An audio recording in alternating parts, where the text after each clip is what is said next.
Hi, I'm Kate Bonner for the Watercolor Diaries on KBTV Online. Thanks for joining. I've always believed that deep down, everyone wants to do something to help someone else, to make an impact on the world that's larger than themselves.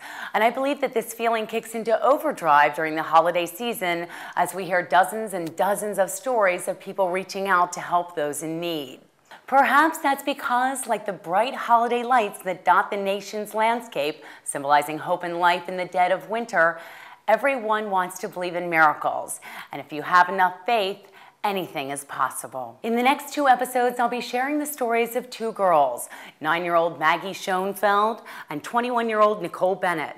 Both are facing crushing personal circumstances, yet through it all, finding something that everyone looks for, especially this time of year. These stories are about tears and triumph, pain and love, heartbreak and healing, and most of all, faith. Although these girls barely know each other, their 2 stories are intertwined. Anyone who knows Maggie Schoenfeld will tell you that she's a feisty girl with a personality to match her bright smile. When doctors told her parents that the 9-year-old had an aggressive case of leukemia, their worlds turned upside down. What followed in the months after her diagnosis were long trips to Miami Children's Hospital, dozens of chemotherapy treatments, and hours of waiting and praying for Maggie to get better. Her father, a veteran police officer in Boynton Beach, Florida, recalls the shock they felt at the news. She was sick at school one day. The nurse called us. We wound up going to pick her up at the hospital later that night, found out she had leukemia. 4 weeks after that, I kept thinking there's something wrong, there's something else they're gonna find, there's something. It's just hard to believe that, a little kid like that gets leukemia. Tests reveal that Maggie had 440,000 white blood cells in her body, which doctors said is virtually unheard of.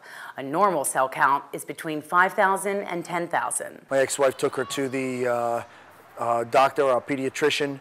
They did some tests on her. They couldn't get back the proper numbers, so they went ahead and brought her to the Bethesda Memorial Hospital, where they did a bunch more tests. Actually, I think they did it like 3 times. The prognosis was unclear and the treatment long, but the family pulled together to take things day by day. Maggie's next big challenge is a bone marrow transplant from her brother scheduled early next year.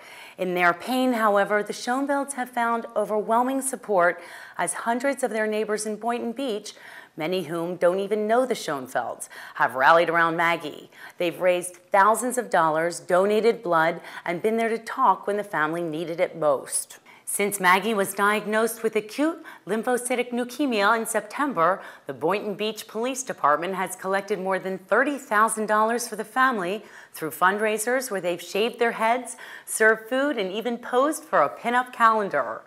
Employees at Bethesda Memorial Hospital in Boynton Beach, where Maggie's mother works as a neonatal nurse, have chipped in more than 400 vacation hours so she could be at her daughter's side. The community has gotten involved too. During a fundraiser a week ago, Panera Bread in Boynton Beach donated half of its sales for the day to Maggie. About 2,000 people stopped by during the day-long event that featured music, baking classes, a car show, and Maggie, who was well enough to make an appearance. It was during this event at Panera Bread where 21-year-old Nicole Bennet and her mother met Maggie, and the 2 signed up for baking classes that would raise money for Maggie's cause.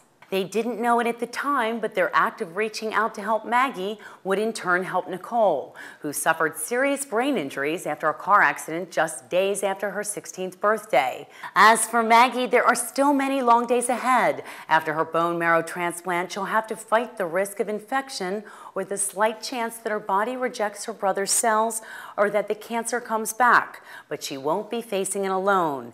And for the family, the quiet shock has become a deafening roar of support. Tune in the day after tomorrow to find out how Nicole defied science and the prognosis from her doctors to come back quite literally from death to a whole new life and a job at Panera.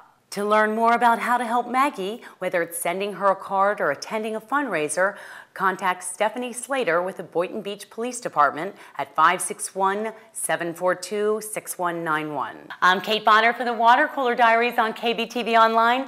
Thanks for joining today, and Merry Christmas.